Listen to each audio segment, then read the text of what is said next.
예수님이 나를 변화시켜 주세요. 마태복음 4장 19절 말씀하시되 나를 따라오라. 내가 너희를 사람을 낚는 어부가 되게 하리라 하시니. 아멘. 갈릴리 어촌 마을 평범한 어부들 중에 예수님의 마음에 든 사람들이 있었어요. 별 다른 것 없는 갈릴리 사람인 그들을 예수님은 제자로 선택하셨어요. 나를 따라오너라. 내가 너희를 사람을 낚는 어부가 되게 하겠다. 예수님의 이 말씀을 듣고 베드로와 동생 안드레는 그분의 제자가 되었어요.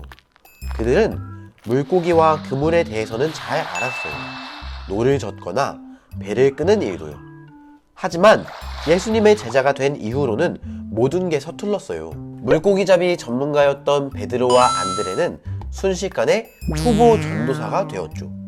말을 하거나 사람을 대하거나 예수님의 말씀을 듣고 이해하는 일 모두가 어렵기만 했어요. 그래서 때로는 예수님께 꾸중을 듣기도 했어요. 평생을 물고기 잡는 일 하나만 알고 살아오던 어부들이 배와 그물을 모두 버리고 예수님을 따라 나섰어요. 그런데 그렇게 인생을 걸고 예수님을 따라 나선 그들이었지만 제대로 해내는 일이 아무것도 없어 보였어요. 예수님의 선택이 잘못된 것이었을까요? 완벽하게 준비된 사람들을 부르셔야 했는데 말이에요. 그럴 리가요. 예수님의 선택은 틀리지 않았어요. 예수님이 사람들은 나를 그저 선지자 중 하나라 생각하고 기적을 행하는 유명인으로 여기는데 너희는 나를 누구라고 생각하느냐? 라고 물으셨을 때 예수님은 우리의 구원자이십니다. 살아계신 하나님의 아들이십니다. 라는 멋진 대답을 한 사람이 바로 베드로예요. 예수님께서는 이런 믿음을 보여준 베드로에게 너에게 복이 있다. 내가 이 반석 위에 교회를 세울 것이다. 내가 천국 열쇠를 너에게 줄 것이다. 라며 아낌없이 복을 주셨죠. 실은 베드로라는 이름도 예수님이 지어주셨어요. 베드로는 반석이라는 뜻이에요. 반석은 흔들리지 않는 든든하고 커다란 바위를 의미하죠. 예수님은 베드로가 반석처럼 변치 않는 든든한 믿음을 가진 사람이 되도록 복을 주셨어요. 이후 베드로는 예수님 곁에서 배우면서 정말 반석 같은 사람으로 점점 성장해 갔어요. 물론 실수도 하고 예수님을 모른 척 배신하는 아찔한 순간도 있었죠. 예수님이 로마 군인들에게 잡혀가신 뒤 베드로가 두려운 마음에 그만 예수님을 모른다고 3번이나 부인했거든요. 그러나 베드로를 사람을 낚는 어부로 택하신 예수님은 서툴고 실수하고 배신하는 베드로의 그런 모습까지도 끝까지 믿어주셨어요. 이런 예수님의 사랑과 신뢰가 베드로를 어부가 아닌 진짜 제자로 점점 더 변화시켰어요. 완벽한 준비 없이 배와 그물을 버리는 일만으로 시작했지만 베드로는 예수님을 통해 그 누구보다 멋진 일들을 감당했어요. 예수님은 처음부터 베드로가 완벽해서 부른 것이 아니라 그를 이렇게 제자로 변화시켜 가려고 부르신 것이죠. 마침내 베드로는 이 땅에 처음 교회가 시작될 때 예수님의 증인으로 큰 역할을 했어요.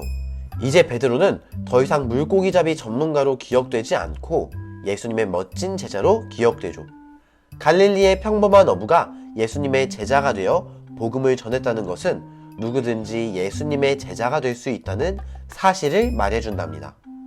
혹시 모든 것을 완벽히 갖추고 시작해야만 쓰임받을 수 있다고 생각했나요? 예수님은 그저 부르심에 순종하고 따라오기만 하면 누구든지 쓰임받을 수 있다고 말씀하세요. 베드로처럼 말이에요. 어부는 예수님의 제자가 되기 위한 그 어떤 준비도 되어 있지 않은 사람이었어요. 하지만 예수님은 베드로를 제자로 부르셔서 그 누구보다 든든한 일꾼이 되게 하셨어요. 나 스스로가 나를 완벽해질 때까지 준비시키는 일은 불가능에 가까운 무척 힘든 일이랍니다. 그렇다면 하나님을 전하기 위해 예수님의 제자가 되기 위해 나에게 정말로 필요한 것은 무엇일까요? 자격증이 필요하고 누구보다 뛰어난 전문가가 되어야 하고 이 분야 최고 수준의 공부를 마쳐야 한다고요? 있으면 좋을 수도 있겠죠. 하지만 그런 것들은 있어도 되고 없어도 돼요. 내가 반드시 해야만 할 일은 바로 나를 부르시는 예수님의 음성을 무시하지 않고 따라가는 일이에요. 예수님이 나를 변화시켜 주시기를 간절히 바라면 돼요. 그러면 나도 베드로처럼 예수님의 제자가 될 수 있어요. 베드로에게 하셨던 것처럼 예수님은 순종하고 따라오는 사람들을 통해서 놀라운 일들을 이루어 가십니다. 우리 이 시간 함께 외쳐봐요. 예수님, 저를 변화시켜 주세요. 반석으로 변화시켜 주세요. 아멘. 저와 여러분이 하나님 나라 정원에서 반석처럼 든든한 일꾼이 되기를 진심으로 축복합니다. 함께 기도해요. 사랑의 하나님, 저도 완벽한 준비를 위해 걱정하기보다는 부르심 앞에 결단하는 순종으로 예수님의 제자가 되고 싶어요. 예수님의 사랑과 능력으로 저를 더욱 성숙한 예수님의 제자로 변화시켜 주세요. 예수님의 이름으로 기도합니다. 아멘.